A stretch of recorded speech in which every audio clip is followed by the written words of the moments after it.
April 28th, 2020, the retail apocalypse continues and leasing activity slows.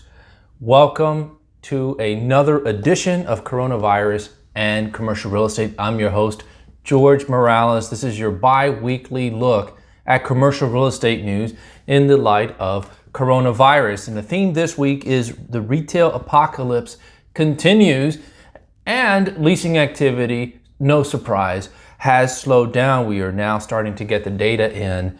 And one of the articles we're going to look at really hones in on the slowdown, particularly in the state of Florida, of the leasing activity. But we want to tell you a little bit about Blue Box Real Estate. We're a commercial real estate firm in South Florida.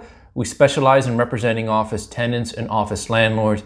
Contact us at info@blueboxre.com with your commercial real estate needs today. We're about providing commercial real estate solutions for the local markets. Let's jump right in. We have a jam-packed list of articles we want to talk about. And one of the themes that we've been considering over the past several weeks has been this stimulus package, the CARES Act. Where has the money gone? And more articles are being written about the frustrations from small businesses, and this one comes to us from Bloomberg. And the title of this article is Resentment Grows on Main Street Over Bailout Winners and Losers. And if you're familiar with Main Street versus Wall Street, Main Street is small businesses, the business community. Wall Street is obviously the big financial firms. Well, it's often said that in 2008 and 2009, it was Wall Street that got bailed out and Main Street was left to survive on their own. And in this case, the politicians put together a plan that's supposed to take care of Main Street. But some businesses are angry that big firms got loans meant for them. And this is again from Bloomberg. And the article sources a couple small business owners. The only one I want to highlight, and you can see this article again by going to linkedin.com and following the Blue Box Corporate Real Estate page. You'll find these articles there. Robin Schultz was waiting for approval of her $40,000 small business loan last week when the government's first come, first served lending program ran out of cash. She's at Alabama. She owns Quality Electric Company. So it uses her story and many others. And it talks about the $320 billion approved by Congress on Thursday may be too late. So last week they approved additional funding. But how long can businesses survive? It's been almost 45 days now since March 15th that small businesses have had to carry payrolls and rent and inventory and so forth. And in the case of Robin, they discuss her story. Well, the story goes on to talk about the clunky rollout. The clunky, slow rollout of help for small business comes as aid for the financial system flows freely. There's no lack of capital flowing.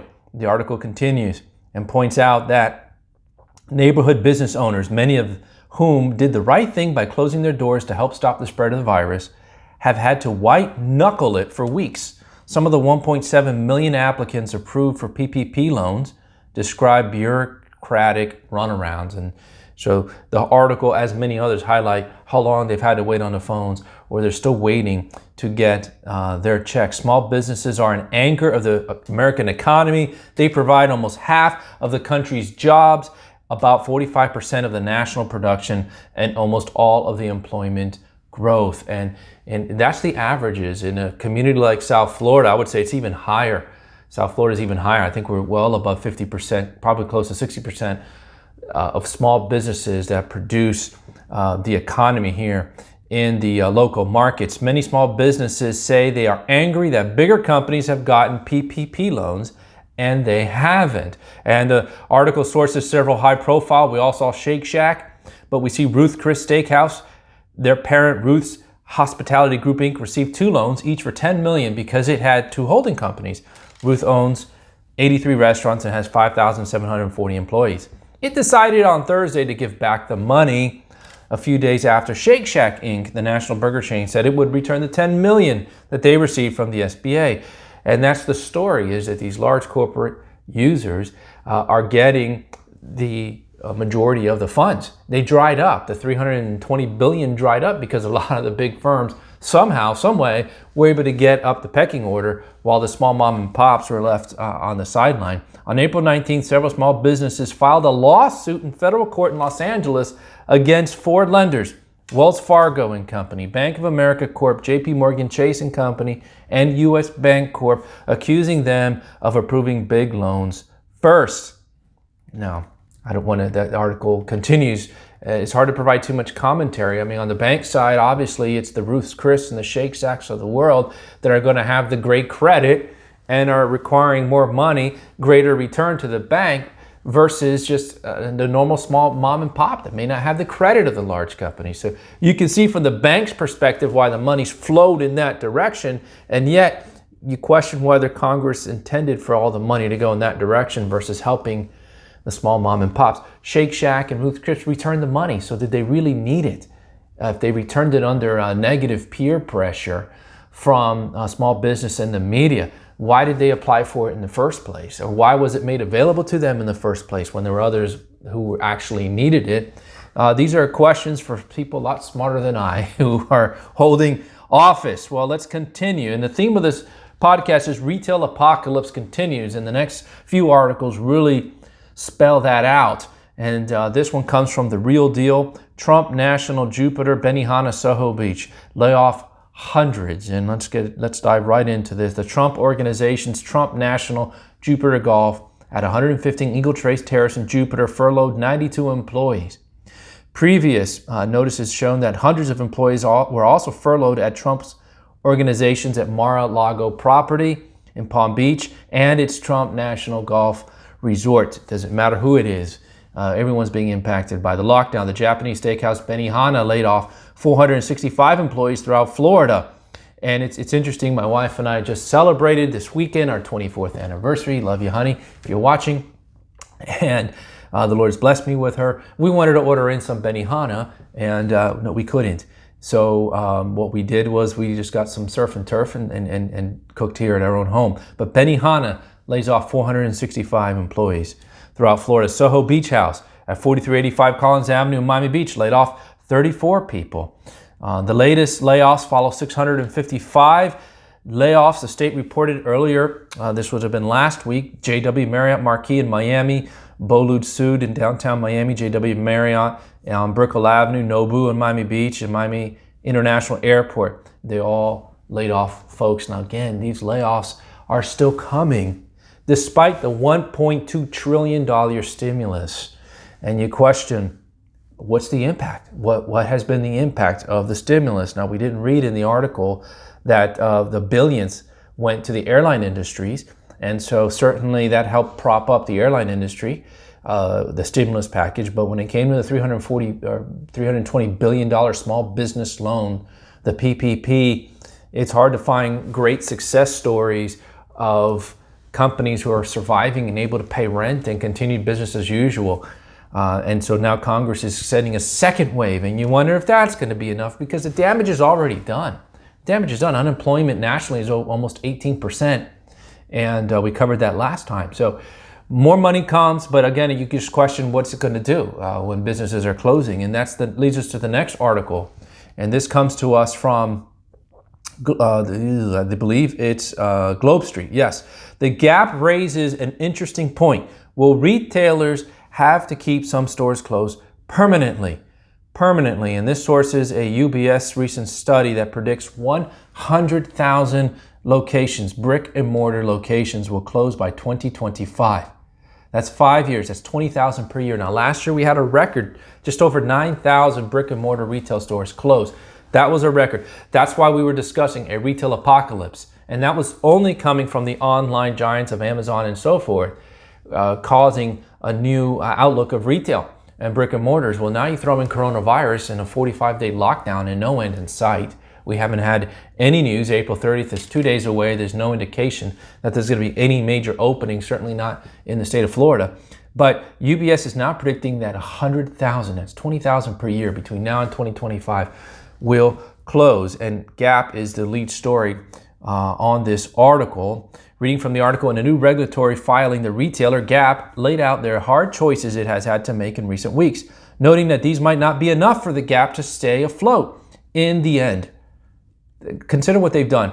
It has, among other measures, furloughed workers, suspended stock repurchases and dividends, reduced its capital expenditure this year by $300 million, cut executive pay, realigned its inventory, tapped its entire $500 million revolving credit facility. It also didn't pay rent in its North American stores in April, saving the company $115 million for the month. Think about that. 7 things that they have taken, roll up their sleeves, that we got to do these, check, check, check, check, check, check, check, and they're still saying it may not be enough. And here's a quote from The Gap. We are currently negotiating with our counterparties under those leases to defer or abate the applicable rent during the store's closure period, to modify the terms, including rent of our leases going forward after the stores reopen, or in certain instances, to terminate the leases and permanently close some of the stores. So think about just one retailer, Gap, by not paying April's rent, saved $115 million. I'm not going to use the word save because that's something that they owe contractually, but $115 million in 1 month. Multiply that by 12 and you see over $1 billion worth of rent commitment by Gap. And they're now considering permanently closing some of their stores. Continuing with the article, last year, U.S. retailers reported 9,548 store closings, according to CoreSite. It was a record year for closings, up more than 50% from the closings of 2018. This year, CoreSite is predicting that the carnage will be worse. More than 15,000 stores could shutter in 2020, CoreSite says. So again, the retail apocalypse is in full swing, if not exponentially growing with no end in sight. Let's transition more now to other markets like the office sector. The next 2 articles deal with the impact of coronavirus and the great lockdown, both on leasing activity and the mental behavioral approach going forward for office space. And this comes to us from, I believe this is Bloomberg. And it's Larry Fink sees more remote work hampering commercial real estate. Okay, and this is Larry Fink sees more remote work hampering commercial real estate. BlackRock Inc. Chief Executive Officer Larry Fink said the work from home revolution will have lasting effects, including pushing down demand on commercial real estate. If you really want to get an in-depth look at that, I encourage you to review our last edition, which would have been April 24th. And we highlighted a few key articles that just focused the research on. CoStar took the at-work from home surveys that they did with over 250 CFOs who are going to implement going forward, 74% of them going forward, work from home strategies. And they took that and put it in their models and forecasted that on the light side, probably about 5% less demand for office space. On the heavy side, 11% less demand from office space, just because of these work from home strategies. And this is exactly what BlackRock's CEO Larry Fink is saying. He says, I don't think any company is going back to 100% of the workforce in the office space. So he's just really citing the data. BlackRock is the world's largest asset manager, oversaw about $6.5 trillion at the end of March. They're larger than most economies of the world, if you think about it. I don't know what $6.5 trillion would be. That'd have to be up there in the top 10 of the world's GDP. But Larry Fink, well-versed, has a global perspective of commercial real estate and primarily office space. And he sees that this work-from-home strategy is certainly going to impact demand for office space. Now let's look at the data. And CoStar has, this comes from CoStar News, has looked at the leasing activity dating back to March 15th. So now we can look back and start seeing the impact. And very soon what we'll start doing through these coronavirus and commercial real estate, we're going to start highlighting submarkets within South Florida, Brickell Avenue, downtown Miami, Coral Gables, etc., to look if the data is reflecting any increase in vacancy and any decrease in rental rates. That's really what we're looking for amidst the slowdown. I doubt that the data will show that yet. I think we're probably the next quarter from that. But this is entitled Pandemic Impacting Office Leasing in Florida. CoStar Insight, Orlando posts the steepest decline in Florida's largest office market. And here you see the chart of the leasing activity, and you can certainly see it trending down starting at the lockdown. And the article continues. Thank you, Aaron Amon Sirlis and Brian Alford of CoStar. There has been a steep drop-off in leasing activity since the coronavirus was declared a pandemic on March 11th. The first full week after the announcement, which began on March 15th, that's when we started the lockdown, saw just over 200,000 square feet of office deals signed across all Florida markets. Think about it, across all Florida markets. 200,000 feet is one tenant in New York City. That was the amount of leasing activity for the entire state of Florida. This compares to more than 400,000 square feet in the same week for 2019 and 18. So that's a 50% drop off in leasing activity for the first week in March. The slowdown has continued in the weeks since, with the first week of April seeing some of the slowest leasing activity in Florida in years. Okay. In Orlando, and it breaks it down by regions, less than 100,000 square feet of office space has been leased in 5 weeks since March 15th. Think about that. In 5 weeks, the entire city of Orlando leased less than 100,000 square feet. They're so driven by Disney and Universal and the parks and SeaWorld and the tourist industry and everything related there too. It's understandable. This is a stark contrast to the nearly 600,000 square feet which was leased in the market in the first 5 weeks of 2020. Now, this is only looking at leasing activity, okay? What we're not tracking, what we don't see yet, is this way, okay? This is looking at leasing activity. We're not counting certainly subleases that are now starting to enter the market, or terminations or defaults that are going to come. So it's going to be quite the perfect storm in the commercial real estate. Among the Gulf Coast markets, Sarasota had just below 25% leasing activity. That's not too bad. But Southwest Florida, Charlotte, Lee, and Collier County, that's Fort Myers and Naples, saw a reduction of over 50% leasing activity. Jacksonville's recent leasing activity has been around 55% of the pre-pandemic pace, while Miami has been one of the more resilient markets. They saw about 60% volume. Fort Lauderdale and Palm Beach fell to less than 40% leasing activity pre-coronavirus levels. So we are all certainly getting impacted in the state of Florida, including South Florida. Now, certain deals are still taking place. Those deals are in the hopper. We had a deal close late last week, praise God, an office condo on Brickell Avenue. And maybe we'll talk about that more later. But that was well in the pipeline, and we're thankful that that closed. We're trying to do 1 or 2 large deals that have been in the works with tenants needing space in my Coral Gables buildings. We're still seeing some activity. There's certain leases that are expiring. We're talking to tenants. Certain tenants whose leases are expiring are still trying to look at the market and see where to better position themselves. I'd imagine we might see a flurry of some buildings looking to flight to quality, some tenants looking for flight to quality during this time, or testing the waters, seeing are there deals to be had right now. And but in terms of overall leasing volume, yeah, for sure, down. The data shows at least 50%. But we want to end in a positive note, and that is whenever we see a large transaction take place nationally, we like to bring it to your attention. Again, we track commercial real estate. Why? So that you can focus on your business, so that you can have the data, you can react. We bring you these video casts on Tuesday mornings and Friday mornings, so please consider going to LinkedIn and following us, going to Blue Box RE and subscribing. Every Monday morning, all our subscribers get a weekly email, and our clients recapping these video casts, all our podcasts that we're pushing out through Don't Sign the Lease, and also all the articles that we're covering through the Blue Box website and also LinkedIn. So please join us, join the Blue Box family, and keep track for your business sake what's happening in commercial real estate. This last article comes to us from CoStar, and it states Salesforce closes on building next to namesake tower for $145 million. The downtown San Francisco building trades hands for $1,920 per square foot price. I mean, these numbers are astronomical. You're talking about a major Class A tower on Brickell or downtown Miami might trade in the mid 400s to 500s, maybe the low 500s if your cap rates dip into the sub 5. $1,920 for an owner-user Salesforce. And we're seeing consistently when we're tracking these, Google has recently purchased one of these.